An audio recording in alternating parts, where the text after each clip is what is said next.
श्री स्वामी समर्थ. म्हणजे येत्या 15 एप्रिल 2026 बुधवार या दिवशी ब्रह्मांड नायक श्री स्वामी समर्थ महाराजांची पुण्यतिथी आलेली आहे. आणि या पुण्यतिथीनिमित्त येत्या 9 एप्रिल पासून ते 15 एप्रिल पर्यंत अखंड नामजप यज्ञ सप्ताहकाळ सुरू होतो आहे. म्हणजेच हा 7 दिवसांचा काळ असतो आणि या 7 दिवसामध्ये श्री गुरुचित ग्रंथ म्हणजे 5वा वेद मानला गेला ग्रंथ आहे, याचं वाचन होत असतं. आता सामुदायिक पद्धतीने दिंडोरपळी स्वामी समर्थ केंद्रामध्ये सुद्धा होतं आणि वैयक्तिकरित्या तुम्ही घरामध्ये सुद्धा याचं पारायण करू शकता.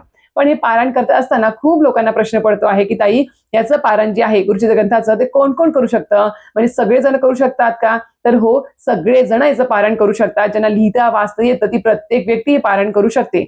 सोबतच आता आमच्याकडे इतर प्रकाशनाचा ग्रंथ आहे श्री गुरुचित ग्रंथ, तर आम्ही तो सप्ताहामध्ये त्याचं वाचन करावं का, की आम्हाला दिंडोरपळी स्वामी समर्थ केंद्रातलाच ग्रंथ घ्यावा लागेल? हा पण एक प्रश्न आहे.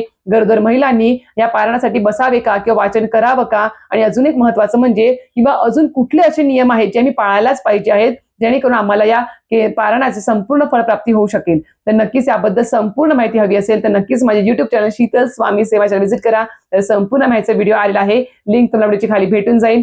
धन्यवाद. श्री स्वामी समर्थ.